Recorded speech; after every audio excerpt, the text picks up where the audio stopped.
నమస్తే, welcome to our channel. గత ప్రభుత్వ హయాంలో ఏదైతే అక్రమంగా కాకినాడ సీపోర్ట్, కాకినాడ సెజ్లలో వాటాలను లాగేసుకున్న కేసులో వైసీపీ రాజ్యసభ సభ్యుడు విజయసాయిరెడ్డి అయితే ఈడీ విచారణకు హాజరయ్యారు. దాదాపు 6 గంటల పాటు ఈ విచారణ సాగగా దాదాపు 25 ప్రశ్నలను ఈడీ వాళ్ళు అడిగినట్లు తెలుస్తుంది. మరి అందులో ఆయన ఏం సమాధానం ఇచ్చారు? మరి ఈ విచారణ అనంతరం ఆయన చేసిన వ్యాఖ్యలు అయితే కేవీ రావు గారిని బెదిరించినట్లు ఉన్నాయని చెప్పి పలు వార్తలు వస్తున్నాయి.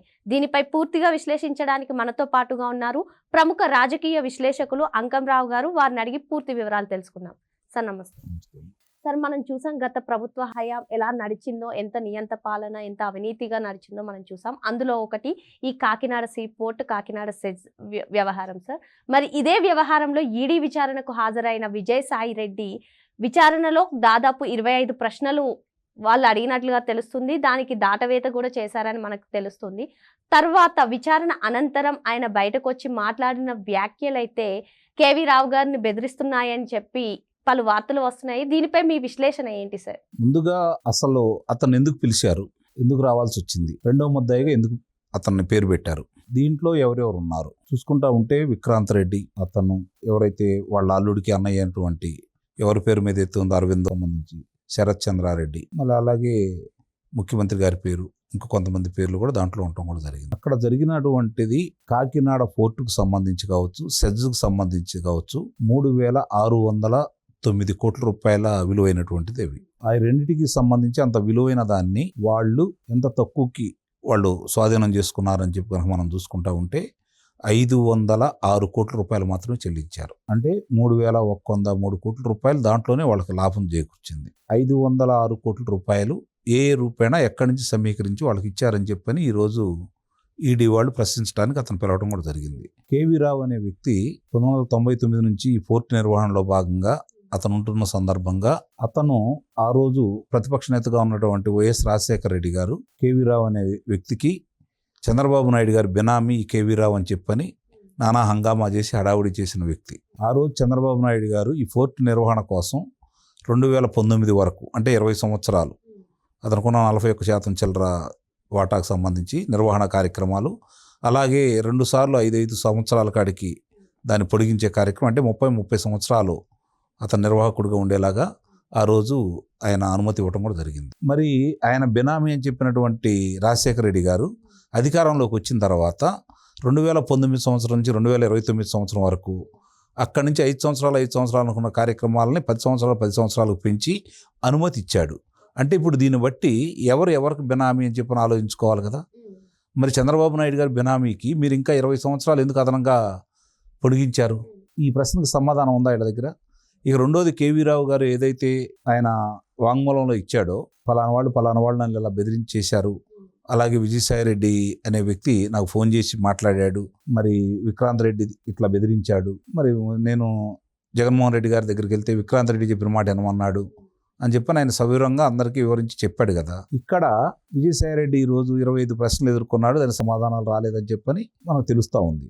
బయటకు వచ్చి కూడా ఆయన ఏం మాట్లాడుతున్నాడంటే, నేను ఎప్పుడు కూడా కేవీ రావుతోటి మాట్లాడలేదు, మిగిలిన వాళ్ళతో నాకు వ్యాపార సంబంధాలు లేవు, దీనికి సంబంధించినంత వరకు నేను న్యాయస్థానాలు కూడా ఆశ్రయిస్తాను, ఒక రకమైన బెదిరింపు ధోరణితోటి అతను మాట్లాడుతున్నాడు. అతను దానికి సంబంధించినంత వరకు ఒక రకంగా మనకు తెలిసినంత వరకు భారతదేశంలో ఈడీ వాళ్ళ ప్రమేయం, అంటే వాళ్ళు కనుక వచ్చి విచారణ చేసే పరిస్థితుల్లోకి వచ్చిందంటే ఆధారాలు లేకుండా ఎవరితో చేయరనేది ఇప్పటి వరకు మనకు ఉన్నటువంటి ఉదంతాలను బట్టి తెలుస్తూ ఉంది. దీన్ని బట్టి అతను మేకపోతు గాంభీర్యం అనేది అర్థమైపోతూ ఉంది.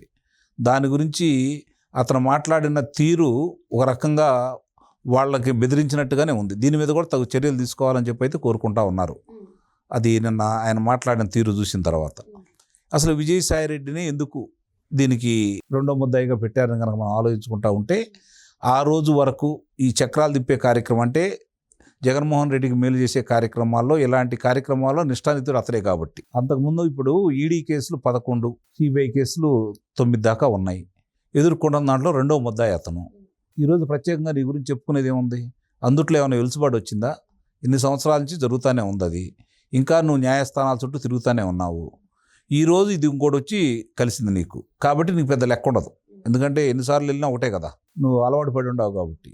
దాని గురించి బయటకు వచ్చి ఇది వాళ్ళ కొత్త కాదు. నిన్నగాక మొన్న చంద్రబాబు నాయుడు గారి గురించి కూడా ఏం మాట్లాడావో చూస్తూనే ఉన్నారు. ఇవన్నీ కూడా పరిగణలో తీసుకుంటున్నారు. కాకపోతే ప్రజలు ఏమనుకుంటున్నారంటే ఇప్పటివరకు కూడా ఇన్ని చేస్తూ ఇన్ని మాట్లాడుతూ ఈ విధంగా చేస్తున్నా కూడా విజయసాయి రెడ్డిని ఎందుకు వదిలిపెడుతున్నారు అనే భావనలో ప్రజలు ఉన్నారు. ఇది మాత్రం మనకు అర్థం కాని విషయంగానే అందరికీ చాలా ఇబ్బందికరంగా కూడా ఉంది. పార్టీ శ్రేణులకు ఉంది, పార్టీ నాయకులకి ఉంది, ప్రజలకు కూడా అదే భావన ఉంది. ఈ విధంగా ఇన్ని అభియోగాలు అతని మీద ఉన్న తర్వాత దీనికంటే కూడా 2019 మార్చి 15వ తారీఖు జరిగినటువంటి వివేకానంద రెడ్డి గారి హత్యకు సంబంధించిన విషయంలో కూడా మొట్టమొదట గుండెపోటు అని చెప్పని ప్రకటించింది విజయసాయి రెడ్డి.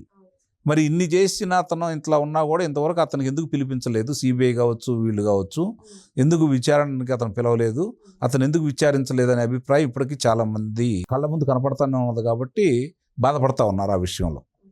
అంటే ఇప్పుడు ఈ కూటమి ప్రభుత్వం వచ్చిన తర్వాత ముఖ్యంగా ఉత్తరాంధ్ర సంబంధం కావచ్చు, లేకపోతే ఇప్పుడు కాకినాడ ఫోర్ట్ కావచ్చు, వివిధ అంశాలకు సంబంధించి విజయసాయి రెడ్డి మీద చాలా అభియోగాలు ఉన్నాయి.